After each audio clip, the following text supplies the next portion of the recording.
Welcome back to my channel Suni's kitchen. Like చేయండి, share చేయండి, subscribe అవ్వండి. హాయ్ అండి, ఈరోజు చికెన్ బోన్స్తో పులుసు చేస్తానండి. టేస్ట్ చాలా బాగుంటుంది. చపాతీలోకి అయితే చాలా బాగుంది. రైస్ అయినా చాలా టేస్టీగా ఉంటుంది. సింపుల్గా కూడా చేసుకోవచ్చు. చూడండి, నేనైతే చపాతీ చేసి దాంట్లోకి సర్వ్ చేశాను. టేస్ట్ మామూలుగా లేదు. చికెన్ బోన్స్తో సూప్ చేస్తారండి. సూప్ కాకుండా ఇలా పులుసు చేయండి, చాలా బాగుంటుంది.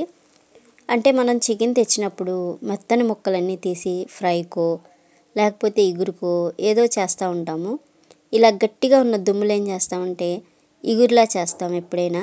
ఈసారి ఇలా పులుసు చేసి చూడండి, టేస్ట్ చాలా బాగుంటుంది. దీనిలోకి ఏం మసాలా వేసాను, ఎలా చేశాను మీకు అన్నీ చెప్తాను. ఎవరైనా మన ఛానల్ చూస్తున్నట్టయితే సబ్స్క్రైబ్ చేసుకోకపోతే సబ్స్క్రైబ్ చేసుకోండి. స్కిప్ చేయకుండా చూశారనుకోండి, అర్థమవుతుంది కదా. కొత్తగా ఎవరైనా వండుకోవాలన్నా ఈజీగా ఉంటుంది. చూడండి, నేను 1 కేజీలోని మెత్తని ముక్కలన్నీ తీసేసాను. ఈ పైన ఉన్న ఈ దుమ్ములు కాస్త గట్టిగా ఉన్న ముక్కలన్నీ మాత్రం పక్కకు తీసి పెట్టుకున్నానండి.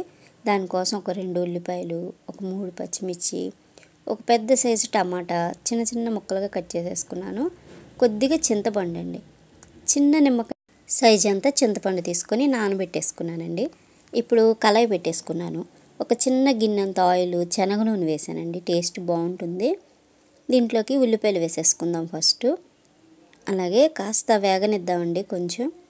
కొంచెం సాల్ట్ వేసినాక త్వరగా అయిపోవాలన్నా సాల్ట్ వేస్తే కూడా త్వరగా అయిపోతుంది. ఇక దీంట్లో కొంచెం మగ్గుతున్నాయి అనగా టమాటా వేసేసానండి. ఆ వెంటనే పచ్చిమిర్చి కూడా వేసేసి కాస్త వేగనిద్దామండి. టమాటా అలాగే పచ్చిమిర్చి పెద్దగానే వేసానండి. కొంచెం ఘాటు పెట్టి వేసేసాను. మనం పులుపు అన్నీ వేస్తాం కాబట్టి పచ్చిమిర్చి కూడా టేస్ట్ ఉంటుందండి, కారం ఉండదు. చికెన్ని కాస్త నిమ్మబద్ద వేసి సాల్ట్ వేసి కడిగేసానండి. కడిగేసి రెడీగా పెట్టేసుకున్నాను. ఇంకా అది వేసేసుకుని ఒకసారి కలిపేసుకుందామండి. ఈ విధంగా 1 నిమిషం ఆగిన తర్వాత 1 అర స్పూను పసుపు వేసుకుందాం. ఒకసారి కలిపేసి మూత పెట్టేద్దామండి. కాస్త నీసి నీరు ఉంటుంది, ఆ నీసి నీరు అంతా బయటకు వచ్చేయాలి. చూడండి, పసుపు వేసామనుకోండి అంత నీసి వాసన రాకుండా ఉంటుంది. అందుకే ముందుగా పసుపు వేసేసుకొని ఇలా పెట్టేసుకోండి. చూడండి, నీసి నీరు అంతా వచ్చేస్తుంది కదా. ఒకసారి మీకు కలిపి చూపిస్తాను. ఈ విధంగా వచ్చేస్తూ ఉంటుంది. ఇక కొంచెం ఆయిల్ బయటికి వస్తుంది అనగా కొంచెం అల్లం వెల్లుల్లి, నేను ఇది చిన్న రోలు ఉంటుంది కదా దాంట్లో దంచి వేసానండి. 1 స్పూన్ ఉంటుంది. ఇది వేసేసి కలిపేద్దామండి.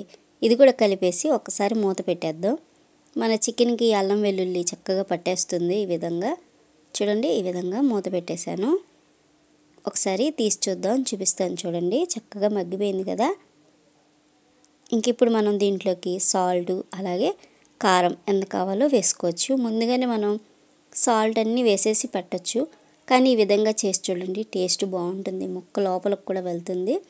అలాగే మీకు కారం ఎంత కావాలో అంత చూసుకొని వేసుకోండి.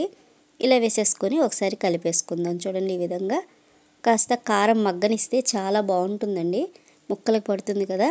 ఇంకా 1-2 నిమిషాలు ఆగిన తర్వాత మీకు చింతపండు చూపించాను కదా, ఆ చింతపండు ఇలా పిండేద్దాం. కొంచెం పలసగా కావాలనుకోండి కొంచెం వాటర్ ఎక్కువ వేసుకోండి. చూడండి, ఒకసారి కలిపి మనకి ముక్క ఉడుకుతుందో లేదో చూసుకొని నేను ఇంకొంచెం వాటర్ వేసుకున్నాను. ఇంకా కావాలి అనుకుంటే ఇంకొంచెం వాటర్ కూడా వేసుకోవచ్చు. చూడండి, ఒకసారి కలిపేసుకుందాం. ఈ విధంగా కలిపేసుకొని ఒక ఉడకనిద్దామండి. కాస్త ఉడుకుతుంది కదా. ఇంక ఇప్పుడు దీంట్లోకి కొబ్బరి అలాగే ఇలాచి, లవంగాయ, చెక్క మెత్తగా పేస్ట్ చేశానండి. అది వేసేసాను. ముందే మనం అల్లం వెల్లుల్లి వేసాం కదా, ఇప్పుడు ఈ పేస్ట్ వేస్తే సరిపోతుంది. చూడండి, ఈ విధంగా వేసేసి కలిపేసుకుందాం. పచ్చి కొబ్బరి ఉంటే ఇంకా బాగుంటుందండి. నేను పచ్చి కొబ్బరి వేసాను. దీంతోపాటు ఒక చిన్న స్పూన్తో సాంబార్ పొడి ఉంటుంది కదా, అది వేసుకోండి. చాలా టేస్ట్ ఉంటుంది. ఆ ఫ్లేవర్ కూడా బాగుంటుంది. ఇలా చక్కగా దగ్గర అవుతూ ఉంది కదా. ఇంక ఇప్పుడు కొంచెం కసూరి మేతి కూడా వేసుకోండి. నేనైతే కొంచెం చిక్కగానే ఉంచానండి.